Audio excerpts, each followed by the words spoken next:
Now in this video, we're going to be talking about Cyril Ramaphosa's 3 options. No coalition will mean an election rerun in South Africa. And obviously, the ANC will be at a very, very difficult place. Now, this is according to Section 89, Section 86, in fact, of the Constitution of South Africa. It reads, 3 broad options are available. A coalition government.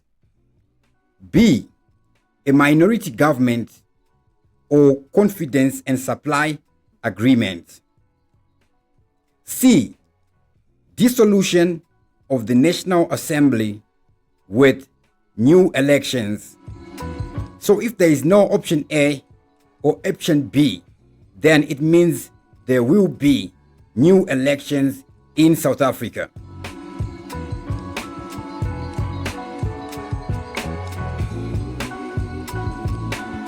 Now the ANC released their pathways to a viable government after the 2024 elections, and they are in favor of a GNU. Now a GNU is not a coalition. A GNU involves everybody. Why would the ANC want to do this? Because if they get into a coalition with MK or EFF, they will lose popularity and lose voters to those political parties. So it wouldn't be in their best interest to enter a coalition with the MK or the EFF. So now we're just going to take a read at their pathway to a viable government, what they are thinking, or rather how the ANC thinks. And also they have their own 3 options. I'm not talking of the 3 options that I mentioned in Section 86 of the South African Constitution. Now, what are these 3 options that the ANC has? I'm just going to put it on the screen right about now. This is the pathways to a viable government after 2024 election. Executive summary. Following the results of the 2024 national, province, and provincial elections, several pathways will need to be considered to form a viable government. The African National Congress, ANC, 55th National Conference established clear principles upon which coalitions should be negotiated, which should be consistently applied. A coalition agreement that sets back the renewal and transformation agenda of the ANC would be a marriage of convenience and would prioritize political expediency over long-term effects on the ANC and the country as a whole. For this reason, the ANC should not consider the Economic Freedom Fighters, EFF, or Jacob Zuma's party, Umkhonto weSizwe Party, MKP, as viable candidates for a coalition arrangement, as doing so would risk reversing the important gains that have been made. Moreover, joining forces with either party risks alienating large numbers of voters who view them as corrupt and places the ANC on a path to irreversible electoral decline. 3 options therefore remain to form a viable government that would be capable of leading the country effectively and aligned with the principles of this renewal project. 1. Coalition with DA, Democratic Alliance, and Encounter Freedom Party, IFP. Option number 2, a confidence supply government or in confidence and supply agreement with DA and IFP. Number 3, a government of national unity with all the parties in parliament or those whose votes share exceeds a defined threshold. Serious considerations should be given to a confidence and supply agreement with DA and IFP. A confidence and supply agreement refers to a formal arrangement with one or more parties in which those parties commit to support the government in confidence motions and to pass budgets in appropriation votes. Unlike a coalition, junior parties do not usually receive positions in cabinet and are free to vote independently on other legislations. So in this case of a confidence and supply, the other party does not get positions in the cabinet. An agreement of this kind would avoid complexities and political risk of a coalition while enabling the ANC to form a government. The ANC, DA and IFP would achieve a minority nationality as well as in Gauteng and KwaZulu-Natal.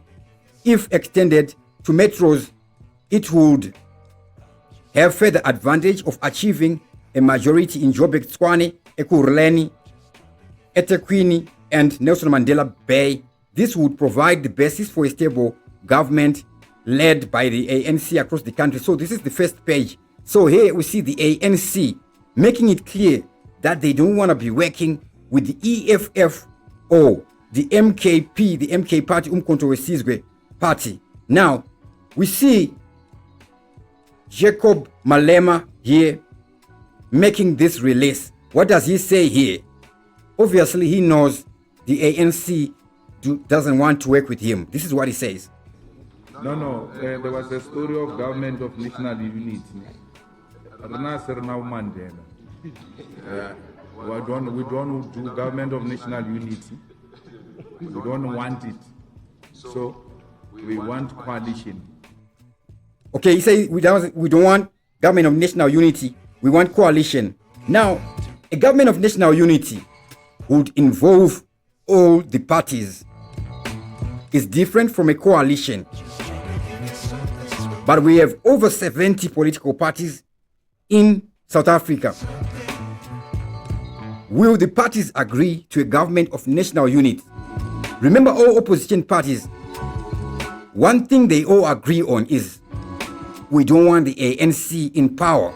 Now, would they agree to a GNU, knowing well that should the ANC fail to secure a coalition or a confidence and supply agreement, this would mean another election. And now we're seeing the ANC falling in this just past election like they've never fallen before. If there's a rerun in SA, they will fall even way harder. They will fall harder than they've fallen now, because obviously voters will be having more confidence that, okay, these guys can be removed. So we see now, we continue with this document by the ANC. Now I'm going to skip some parts. Strategic approach to coalition discussion. The ANC's 55th National Conference established clear principles upon which coalitions should be negotiated. These include, number one, coalitions must be based on common minimum program, a citizens charter that focuses on measurable targets for service delivery and development in the communities. Number two, coalition partners must commit to shared values, stability, accountability, transparency, ethics and integrity, community participation, good governance, respect for the constitution and rule of law, social justice and human equality, human dignity, non-racialism and non-sexism, etc. Number three, the party has won the largest votes. The party that would have won the largest vote should lead the coalition. Coalition governments should reflect the will of the people, not elite deal-making among parties. Number four, the law should be amended to ensure that public administration and civil service is insulated from coalition deal-making and bargaining. Motions of no confidence should also not be abused. So a motion of no confidence can see Ramaphosa out of power or anybody else out of power. Number five, coalitions should be transparent and accountable to to the people in their jurisdictions by providing regular report backs to citizens on service delivery. The ANC will prioritize, this is number 6, with parties, community-based organizations, service delivery forums, and independent candidates who are genuinely committed to stability, social justice, and ending apartheid colonialism in all forms. Those who are divisible and seek to organize against tribal or racial lines should not be considered. The ANC will now form a coalition merely for the sake of isolating other parties. Every coalition we establish or join should be about advancing the people's interests. Number 8, the ANC notes that we have ideological and political differences with several parties in our political landscape, what we call the red lines. However, we will not preclude the possibility of working with any party in a coalition so long as it's in the public interest. If a conjunction of circumstances exists where there is demonstrable readiness by various parties to work together with the ANC in the public interest, grand coalitions could be formed to stabilize government in the same way that we worked with our arch enemies to usher in peaceful transition to democracy. Number 9, there should be an independent dispute resolution mechanism established to address any disputes among coalition partners. These core principles form the basis of any possible coalition arrangements now to ensure that the options pursued are aligned with ANC's values and ideals. Moreover, any coalition agreement must not roll back the significant gains that have been made in the ANC's renewal process over the past 5 years and must strengthen the renewal. Now we are seeing that they have something that they call a renewal process in the past 5 years.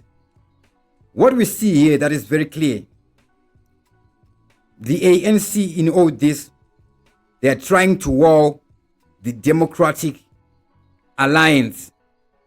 Remember, they've said they don't want to be working with EFF or MK. And then the 3 options therefore remain to form a viable government that will be capable of leading the country effectively and aligned with the principles of the renewal project. There are 3 options. Number 1, coalition with Democratic Alliance, DA, and the Inkatha Freedom Party, IFP. Number 2, a confidence and supply agreement with DA or IFP. I don't think the DA would give them the confidence and supply agreement. They will not give them that. A government of national unity with all parties in parliament or those whose vote share exceeds a defined threshold. So a GNU, a government of national unity, is the one that would involve everybody.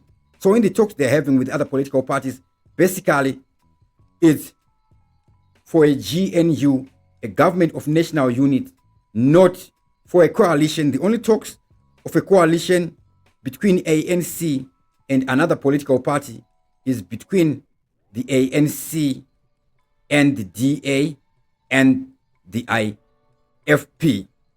Now, in the last page of this document, they go deep on EFF. The outcome of the 2024 elections creates risks of fragmentation in the political landscape and rise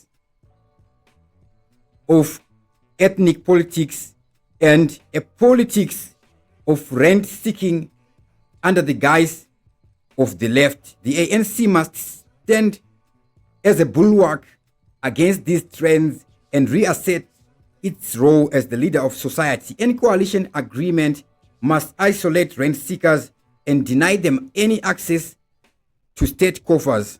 A fundamental requirement for any potential coalition partners is that they should respect and uphold the constitution.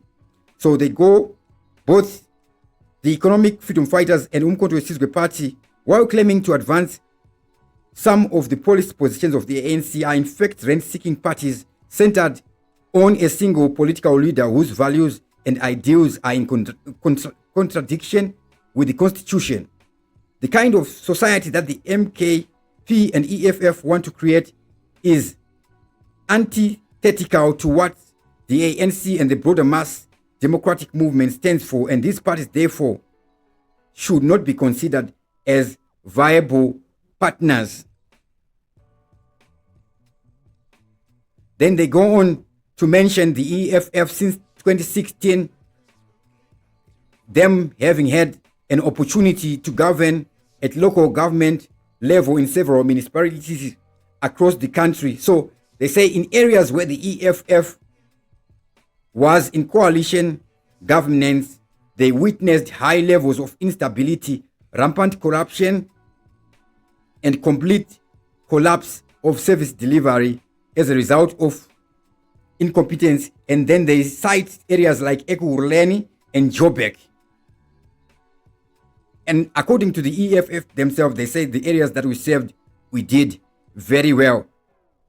So these guys are stating out explicitly that they're not willing to work with the EFF or the Umkhonto weSizwe. Will they reach an agreement with the DA? So far we are hearing the ANC mainly being centered on a government of national unity. Maybe they failed to reach an agreement with the DA. Only time will tell. But the question remains, what happens next?